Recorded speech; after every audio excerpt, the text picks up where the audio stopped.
Arnold Danjuma has sent a message to the Tottenham Hotspur fans. Reports are stating that Kulusevski's future looks uncertain. Dane Scarlett and Alfie Devine help England on their way to the round of 16 in the Under-20 World Cup. And despite many rumours, Spurs will not qualify for a European competition if Manchester City win the Champions League.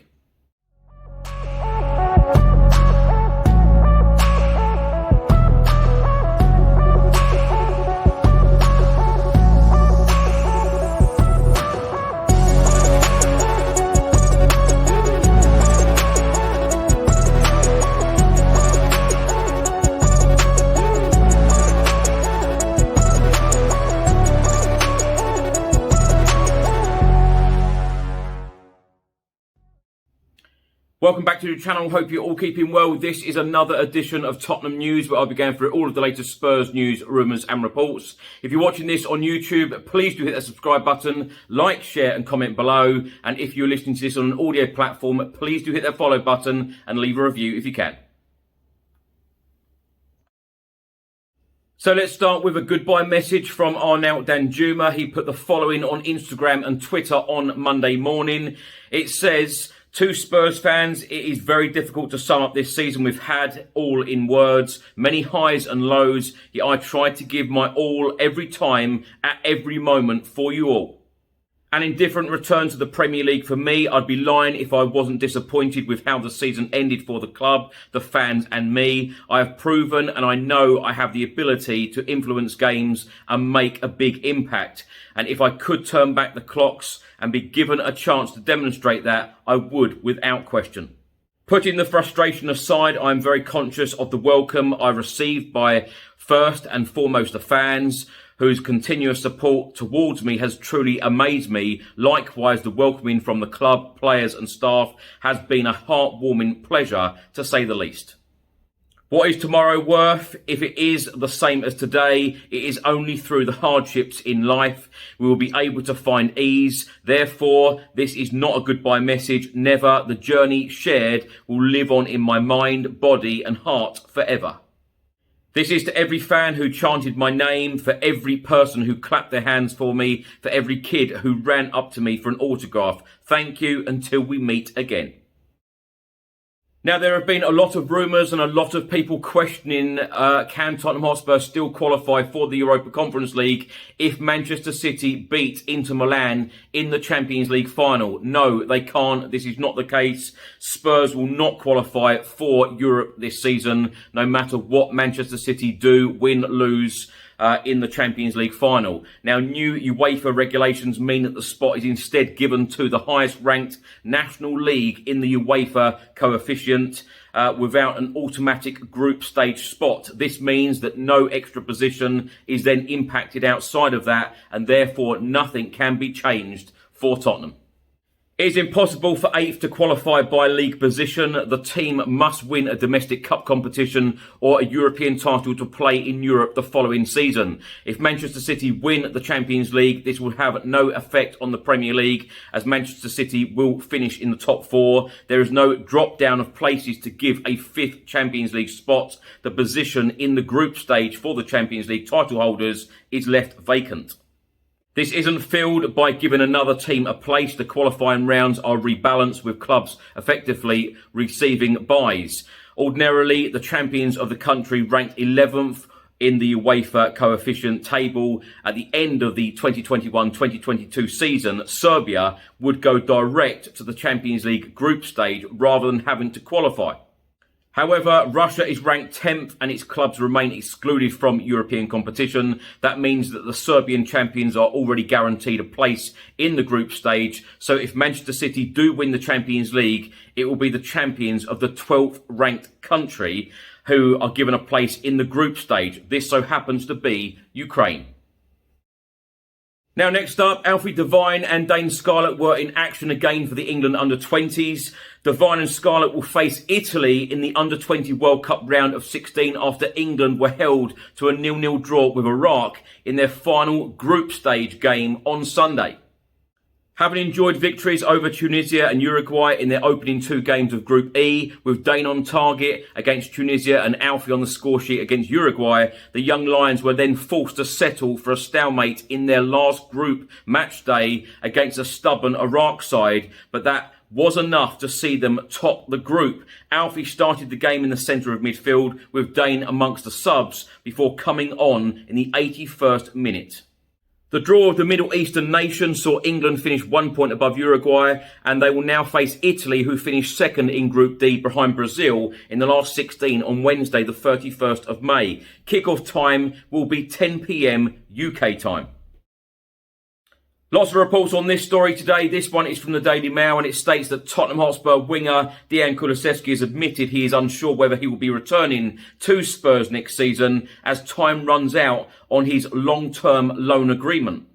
The 23-year-old joined on an 18-month deal from Juventus in last year's January transfer window, setting the club back an initial £8.3 million, which included the option to buy for £24.9 million this summer. The costly sum looked to have been a prudent purchase, with the Sweden international excelling alongside Harry Kane and Heung-min Son during the run-in last campaign. But with Spurs and Kulusevski struggling for confidence and form this season, doubt has been cast on the forward's long-term future at the club. After Spurs won at Elland Road against Leeds on Sunday, he said, "I don't know honestly, we will see." Kulusevski also added, "I'm just focused on the pitch. I try to do as good as I can, and now of course it is time to speak to the club."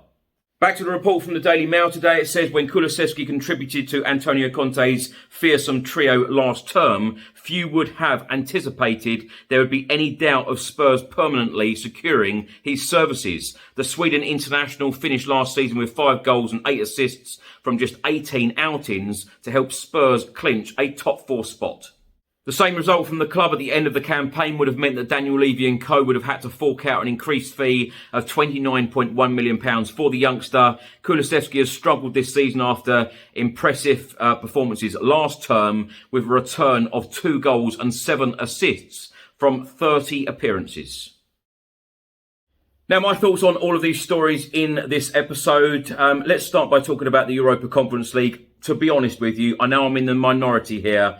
I'm absolutely gutted that we have not qualified for any European competition the first time in 13 years. I am so used to watching European football at Tottenham Hotspur, and I am absolutely gutted. I feel that a lot of young players, a lot of fringe players will miss out on game time. Of course, you know, years ago we used to have a reserve league. It is now an under-21 league. You know, there are a lot of players that are going to miss out on game time at Tottenham Hotspur. I know this summer is going to be a big shake-up. It needs to be a big shake-up. We need to move on an awful lot of players that don't get first-team football. Whether that will happen or not is another thing. But European football, I just think, is so important for Tottenham Hotspur Football Club. And I'm absolutely gutted that we are not going to have any form of European football during the season of 2023-2024. Now, Arnold Danjuma's message to the Tottenham Hotspur fans, do you know what? He is one of the players I really feel for, because he was brought in the January transfer window, and he has had very, very limited and little game time under 3 different managers, Antonio Conte, Stellini and Ryan Mason. Not one of those 3 really gave him a chance and an opportunity. When he did get his very limited game time in a Tottenham Hotspur shirt, Preston away springs to mind, Bournemouth when he came on and scored. He delivered, in my opinion. I'm really, really surprised. You know, you saw him on Instagram on a regular basis, posting videos of him doing extra training sessions on his own, I might add, at Hotspur Way. I just don't get it. I do not get it. I know, obviously, all of us fans do not see these players training at Hotspur Way on a daily basis. You don't see their attitudes, but he seemed to have a very good attitude. He seemed to have a very good approach. You know, even in that message to the Tottenham Hotspur fans today, it seems a fantastic message, a really nice send-off. You know, he will obviously go back now. I don't think there's any doubt that, you know, we want to activate the deal, to keep him at the club, which I think is a great shame because I think he could have delivered a lot more for us. Kulusevski's future now looks uncertain whether we will be spending the money to buy him on a permanent deal. As I said, there are so many decisions by this football club to be made this summer, and of course the decision making has to be better than it has been in previous years. And talking about decision making, if you saw the episode earlier, the 60-second update, Michael Dawson, of course, Spurs legend, come out and said that if Harry Maguire was available and Tottenham could get him, he would take him at Tottenham. I find that a big surprise. I don't think that Harry Maguire and players of this standard are going to take the club forward, in my opinion. We are also linked to Leeds United centre-back Robin Koch as well. These types of players, are they going to take us forward? Are we going to then be challenging for honours? Are we going to be getting back into Europe with these types of players? I don't believe so. As I keep saying, and as I probably will say for the next couple of months until the season starts again in 75 days' time, it's a huge summer. We need to move a lot of players on. We need to bring a lot of quality in. We need to be back to the standard where we were some years ago under the likes of Mauricio Pochettino, where we were really competing for the Premier League title and we were competing for the Champions League. Of course, we were in a Champions League final only 4 years ago, and now we find ourselves with no European football. So a massive, massive summer coming up. Thanks for watching and thanks for listening. I hope you enjoyed it. If you're watching this on YouTube, please do hit that subscribe button, like, share and comment below. And if you're listening to this on an audio platform, please do hit that follow button and leave a review if you can. Enjoy your bank holiday Monday. Enjoy the rest of your week. I'll see you on the next one. Until then, come on you Spurs.